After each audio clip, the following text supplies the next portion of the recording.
Allô?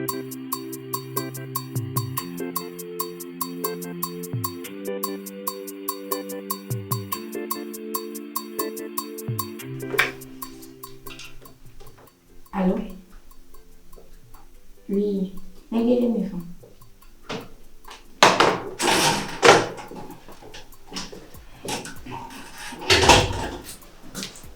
Appelle nous là. Merci. Double. On va bien. Ça te beaucoup de démerde. Avec bien tout, mais avec quoi? Mais pas trop bien. Il va payer, il me dit tout. Oh, master la comptable. Voilà. On va faire, on va ça après avec Balin. Il fait quoi bien? Il a fait quoi? Il fait rien mais à travers.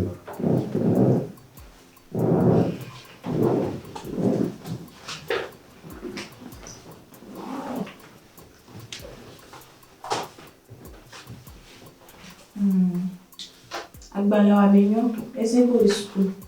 D'accord. On te school koko. Fi Emilia, bile ti ameke la ba no wa konta nanya. Non. O va nyudi. O karis be no, la me kan po wa, e la no la ho. Oh, bien marrant. Oh, bien marrant. Fishia, nyava, ngeke tombe. Ato te po mia be yo. Ila yomi, panyage nyati. Oh, bon. Ayomlo. Mayo. Kayeti. Yo, akpeno kaka. Bon, on t'a le tepeno. Ayo. Ok. Yazo. Yo. Dikayenyolo. Enyolo nessa.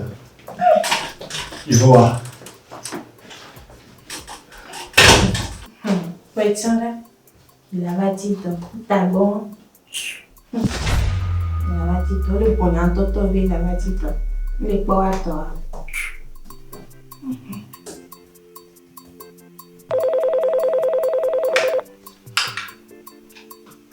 Allô?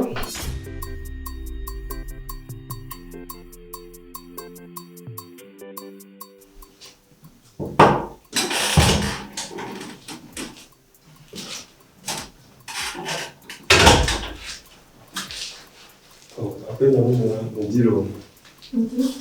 Un peu méchant. Au fond. Yes. Yo. Ici.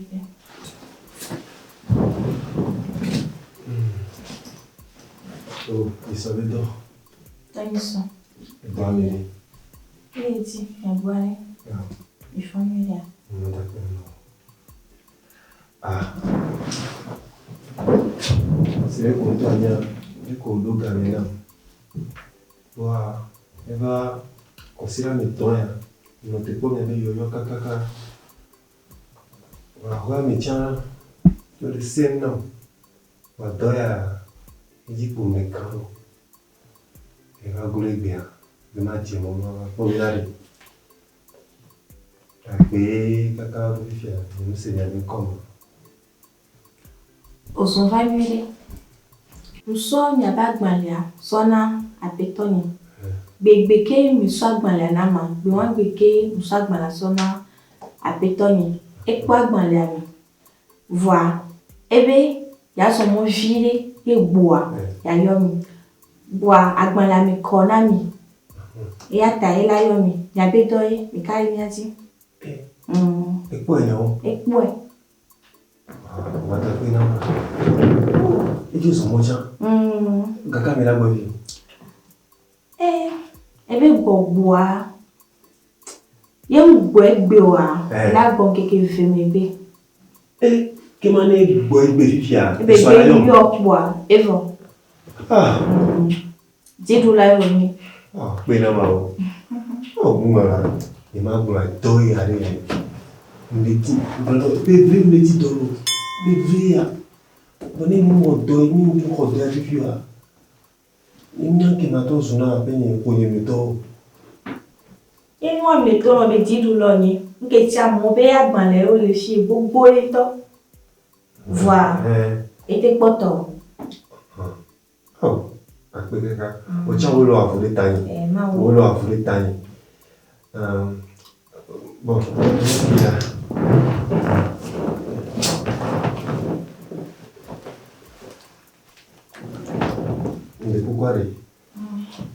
blanc venir aller.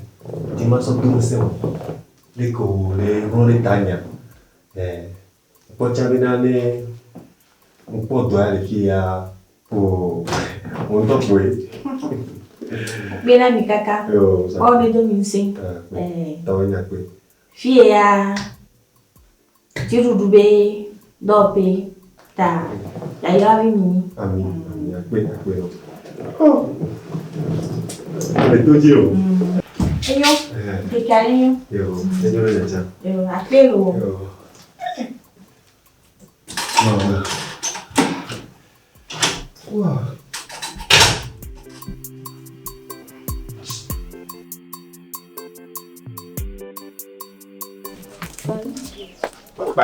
On pense à toi non ma. Oh, magbona la. Bon ça na mo. Wo kaba la o tonya na. Do wi nto. Tawa ya. Abi jo.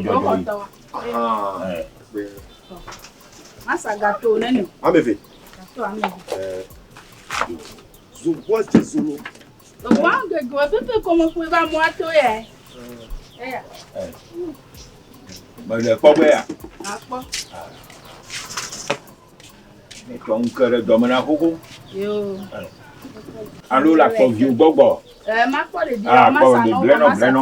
De bi to enu nu agbo. We bla la we na. Ko wa ban gbona masa no Ah, ka. okay.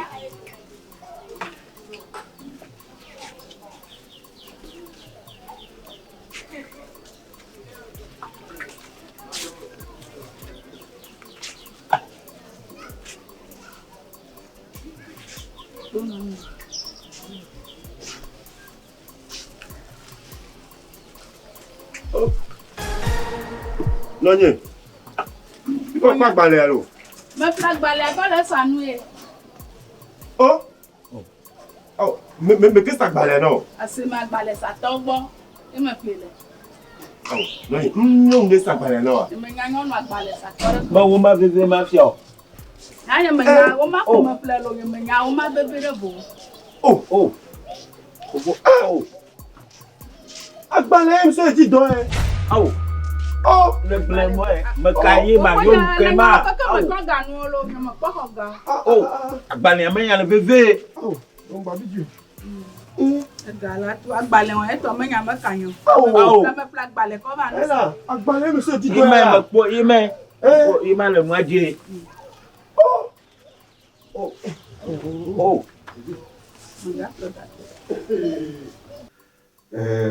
Appena uno là. Dogui. Mhagbe. De coucou. Mais pas bon temps pour d'ici alors. On va bon fille va dire toi. Il me sort à paraître avec bon fille. Voilà, et bien ak balay va le pour le je botogo. E ke to ya le mo. Et que toi aller même. Mami yo. Voilà. Uma que me sort Ole se go. O so ho ma va na. Be va kwele koko togbo. Em le sa koko ri. Alo koko ma le koko me sa. Voilà. On parle c'est. Ko de suku koko un shon ko na mi ya. Koko me sa. Inga don mi le pe me la so mu de ke ngba va Agbale ki yan ba so ti do le gbo. Ye yan ba mba le so bo nko agbale won. O to lo bi na ke yo yo le ma. se mo ma yo ko Victor no. So ko to bo de la. So ko to bo e ma so agbale be da la. So ko to bo be ti do le ma. So boy me sa. Alo mo la fa to ku bla be so na. Se nya ta na mo mjo wa. Alo bi ma nti. Nti o sa kan so na mo. La ke yina. Le bi o to lo bi ka. O maga bleu. So Bleu. Ngejo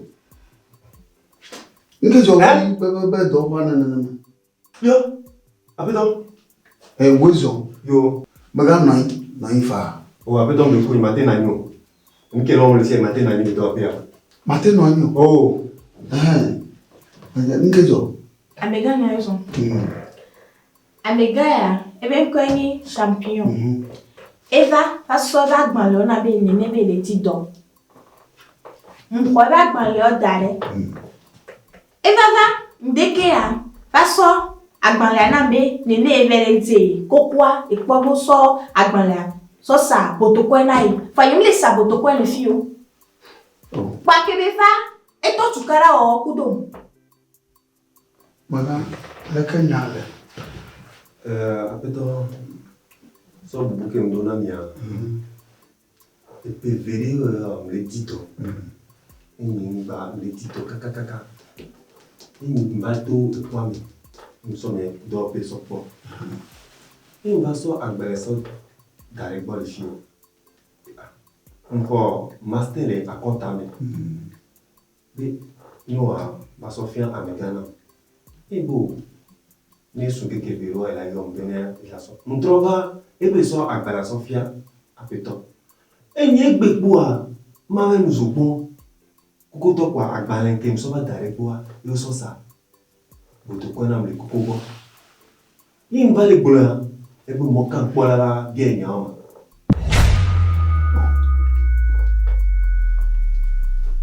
Abono mi na ema. Magai. Basi. Eyin ya ko to le fia. Sia. Tabe doji fia ko ve ya. PVA Oh. Na wale na ko gba na mu ve.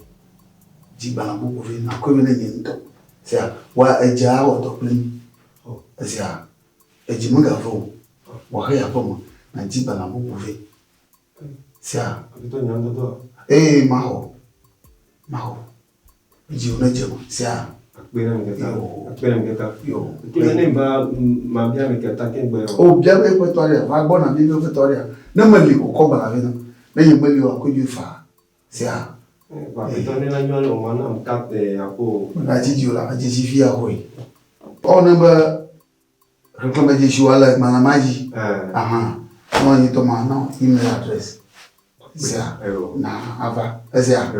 Wa gai. akpera akpera apeto Bye bye. Na zonye. yo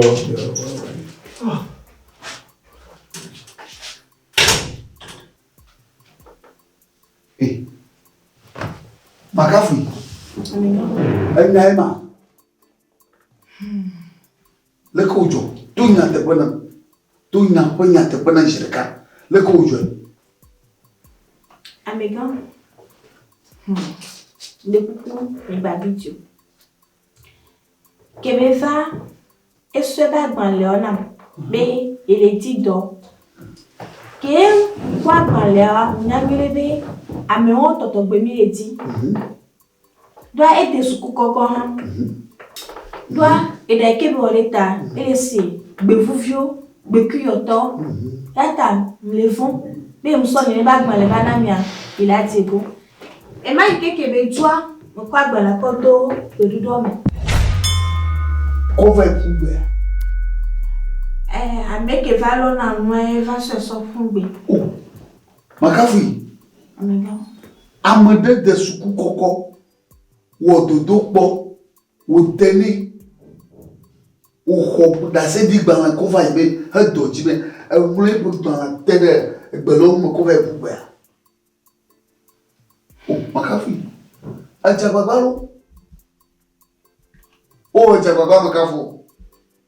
Makafu pa. Ajababa. Lena ma wo na ba ji do le fia e ma. O wo e ma. ah Moko. Mma na wore. Nyama nyago. Nyama poga. Fia ko no gana la. Vo a doga ji mo to. Mo fa chule ka poga ho. Ye ko ma bro no ma. Na George no anoyi na we. Na mo George no ko na kpando na ya ko. amiga Ye mo bro no. amiga ka fi mi ola bo Bakamu. Amede ba bala na kwumlo.